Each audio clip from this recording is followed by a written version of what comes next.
Physical work करते हैं, तो फिर आपको उतना एक्सरसाइज करने की ज़रूरत नहीं होती है। हमें बस ये ध्यान देना है कि जो हमारी कार्यशैली है, वो शैली में डेली बॉडी के जितने जोड़ हैं वो चल रहे हैं कि नहीं चल रहे हैं।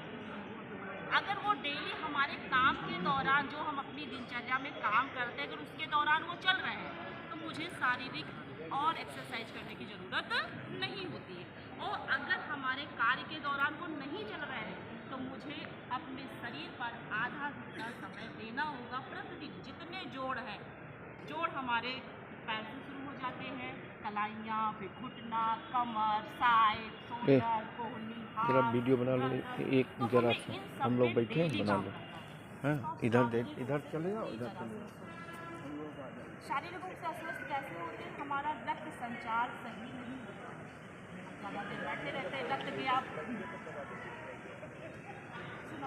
बढ़िया सुनाई दे रहा है। तो शारीरिक रूप से क्या होता है कि हमारा रक्त संचार अच्छा नहीं, बहुत देर तक बैठे ही रहेंगे, ब्लड आया कमर के पास आया और नीचे गया ही नहीं, वो बार बार रुक रहा है, बार बार रुक रहा है, और धीरे से वो जम रहा है। डेली वो जमता रहा, इन्फेक्शन हमें कमर में प्रॉब्लम, हाथ से पड़ रहे हैं, देर तक ब्लड आया, सीधे नहीं बैठे, खींचे हुए हैं, नस थोड़ी डाउन हुई, ब्लड बार बार आया, वही रुकता गया, 1-1.5 महीने बाद ज़्यादा रुक गया तो पता चला हम क्या बने। तो हर अंगों का अलग अलग इन्फेक्शन अलग अलग नामों से जाना जाता है। तो जब हम डेली उस पर काम करते हैं, वर्क करते हैं, तो वो रक्त संचार हमारी कंटिन्यू चलता रहेगा, हमारी पाइपलाइन बेटर होती है।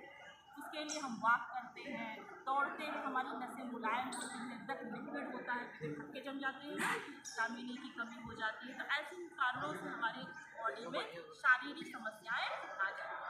तो हम योग करते हैं तो हम शरीर से स्वस्थ रहेंगे, किसी भी अंग में कोई बीमारी नहीं। इसका प्रमाण शायद किसी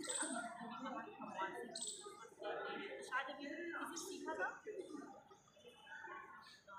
कभी तुमने बताया सामाजिक रूप से थोड़ा अस्वस्थ है, कहीं ना कहीं अभी योग में कुछ ना कुछ कमी है जो अपने आप को थोड़ा सा कम।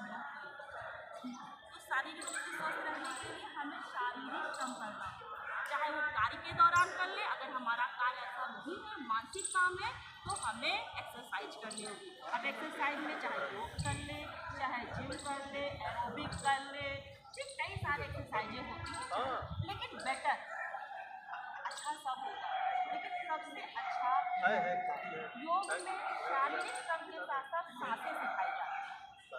सांस हमारी ऊर्जा को मेंटेन करती है। प्रदूषण इतना ज़्यादा है और हमें सांस लेना कोई नहीं सिखाता। जन्म से सब कुछ सिखाया जाता है, उठना, बैठना, खाना, सारे संस्कार, पर सांस लेना कोई सिखाया है? सीखे हो? वो हम अपने नहीं लेते, पता ही नहीं होता। हम तो योग कराते हैं, देखते हैं बहुत सारे लोग मुँह से सांस लेते हैं, नाक उनकी एक बंदी है, उन्हीं को अस्थमा हो जाता है। अब उन्हें पता ही नहीं है कि हम अपनी नाक चल रही है कि नहीं चल रही। एक एज कंप्लीट करते हैं और उन्हें अस्थमा हो जाता है।